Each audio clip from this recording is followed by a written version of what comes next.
today was a crazy day. And it was much more productive than yesterday, so really excited about that. We rented a truck this morning so that we can move everything from the storage unit to the warehouse, where we'll have much more room to organize things and to have room to purchase everything that we've got to purchase, like the medicines and the food and all that stuff that we've got to prepare for the campaign. After that, I left Larry and Pablo there to deal with that, to unload the whole truck and make sure everything was accounted for. Was it wrong to help load the truck and then not help unload it? I left to go and meet with Juanima and Millie, where we were going to go buy the medicines. We had to go all the way downtown to the Ministry of Health pharmacy.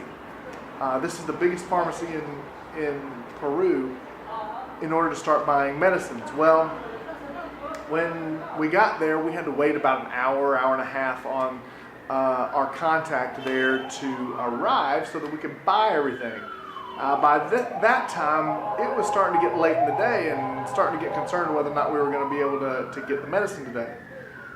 Well, our contact finally arrived, and once we went in to buy the medicine, come to find out, well, it's the end of the month, and so they don't have nearly enough inventory to be able to sell to us. Not only is this the biggest pharmacy, it's also easily the cheapest pharmacy by probably half. So only being able to get a fourth of our inventory from there is not necessarily a good thing. We need more medicine than that to run a campaign. So hopefully next week we will be able to buy the rest of the medicine.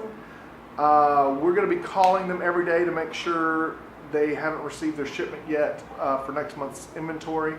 So let's keep your fingers crossed about that. Keep that in your prayers, because we really need to have all of that medicine purchased in a lot of time, because we have some things happening in the States in order to try to do a better job of accounting and managing our inventory of medicines. So we really need to get those medicines bought early to give those guys enough time to prepare for that process.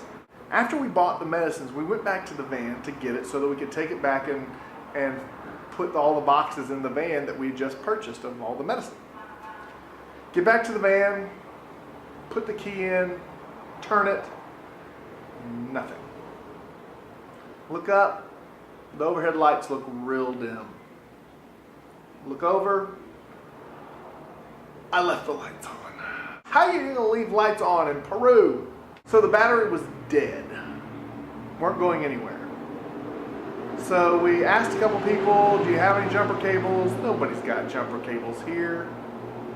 So I called up Budget, the rental car place, and they said, well, we'll call you back in a few minutes. I'm thinking, yeah, right. You're going to call me back. And sure enough, a couple minutes later, they called back. They asked us for our license plate number. So I gave them the license plate number, and they said, okay, we'll call you back. I thought, great. Then they called us back and said, hey, we're sending a mechanic out there to help fix your car. Okay. When are they going to be here? Oh, they'll be here in a little bit. Don't worry about it. And I got to tell you, I'm thinking, great. We're going to be here until midnight waiting on these people. But as it turns out, guy showed up and put 2 cables on. He was only about 15 minutes later. Put the jumper cables on there, jumped us off, and we were off and rolling. So it was, all in all, a very shocking experience. Peru has roadside assistance. Very pleasantly surprised. So we get back on the road. I make it back all the way to our hotel in time enough to eat supper and make it to the church services tonight. So that was exciting. Speaking of church services tonight, I gave my second sermon in Spanish tonight, ever.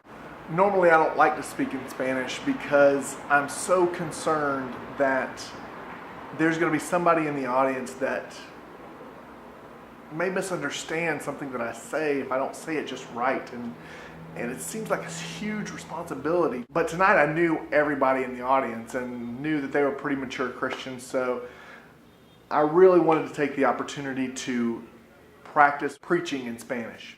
All in all, it turned out pretty well.